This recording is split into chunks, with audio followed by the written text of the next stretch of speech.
আজ অনেকদিন হয়ে গেল ফুটবল খেলা হয় না, তাই আজকে তিনজন মিলে চলে গেলাম মাঠে ফুটবল খেলার জন্য। আগের মতো মাঠে ফুটবল খেলা হয় না, তাই মাঠে গিয়ে দেখি কে কে আছে মাঠে। তো আমরা চলে গেলাম রাস্তা দিয়ে সবাই আস্তে আস্তে। খেলাধুলা না করতে করতে শরীরটা অনেক অলস হয়ে গেছে, তাই আজকে চলে গেলাম মাঠে দৌড়াদৌড়ি করার জন্য। তো সবাই আমরা যাচ্ছি রাস্তা দিয়ে। এই যে দেখুন, আরিফ যাচ্ছে, বান্টি যাচ্ছে, তো আমিও যাচ্ছি। তো চলতে চলতে আমরা মাঠের খুব কাছাকাছি চলে আসলাম। আমাদের মাঠে আগে ফুটবল খেলা হতো, কারণ সবাই আসতো, এখন কেউ আসে না, কারণ সবাই ব্যস্ততার মাঝে থাকে। আমরা ওই ব্যস্ততার মাঝে ফ্রি হয়ে চলে গেলাম মাঠে খেলার জন্য। তো আমরা মাঠে গিয়ে তো সবাই অবাক হয়ে গেলাম, মাঠে গিয়ে দেখি মাঠে কেউ নাই।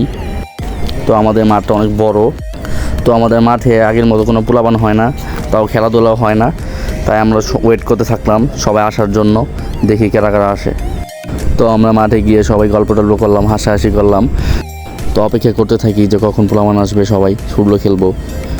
তো কতক্ষণ ওয়েট করার পর দেখি ছোটো ছোটো পোলাপানরা ফুটবল নিয়ে আসলো। তো তাদের ডাক দিলাম, দেখেন সবাই দৌড়াদৌড়ি করে আসতেছে। তো এরাই হলো আমাদের বর্তমানে ফুটবল খেলার দল, কারণ আগের মতো আমাদের সমবয়সী পোলাপানরা আসে না, কারণ তারা ব্যস্ততা থাকে। তাই এখন ছোটো ছোটো পোলাপানদের সাথে আমরা খেলবো, কারণ আমাদের মেইন উদ্দেশ্য হলো আমরা দৌড়াদৌড়ি করতে হবে, কারণ না খেলতে খেলতে আমাদের শরীরটা অলস হয়ে গেছে। তাই আজকে মাঠে চলে আসলাম খেলাধুলা করার জন্য। দেখে এসে এরা ছোটো ছোটো পোলাপান ফুটবল খেলতেছে, তাই তাদের সাথে আমরা ফুটবল খেললাম। তো দেখেন এখানে সবাই একটু মজা করতেছে পোলাপানদের সাথে। তো এক সময় আরিফে আমাকে একটা আম দিল, আম খেয়ে যে টক, এত টক আম, হাই কপাল, কী বলবো আর। আম খেলাম, ভালোই লাগলো টক আম, তাও একটু টক লাগলো, একটু ভালোই লাগলো। তো দেখতে দেখতে আমাদের পিচ্চি বাহিনী সকলে এসে হাজির হয়ে গেছে ফুটবল খেলার জন্য।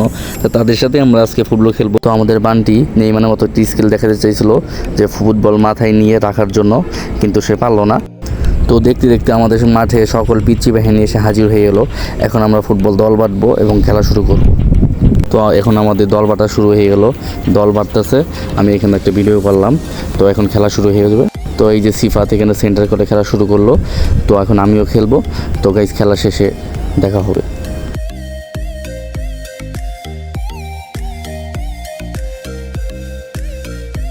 তো আমরা খেলা শেষ করলাম, এখন বাসায় চলে যাচ্ছি। খুব গরম, এখন আমরা অল্পতেই হাঁপিয়ে যাই, কারণ খেলাধুলা অনেকদিন হয় না। তাই আর একটা মজার কাহিনী শোনেন, বান্টি খেলতে খেলতে তার হাফ প্যান্টটা ছেড়ে ফেলছে, ওই প্যান্ট, এখন সে লুঙ্গি পরে আছে। তো এখন আমরা সবাই বাসায় চলে যাব। খুব গরম লাগতেছে, অস্থির লাগতেছে, কারণ অনেকদিন ধরে খেলাধুলা হয় না। তাই অল্পতে আমরা দৌড়াদৌড়ি করলে হাঁপিয়ে যাচ্ছি। তো এখন বাসায় গোসল করব। তো গাইজ আজকে এই ব্লগটা এই পর্যন্তই। তো পরবর্তী ব্লগে দেখা হবে। তো গাইজ আল্লাহ হাফেজ।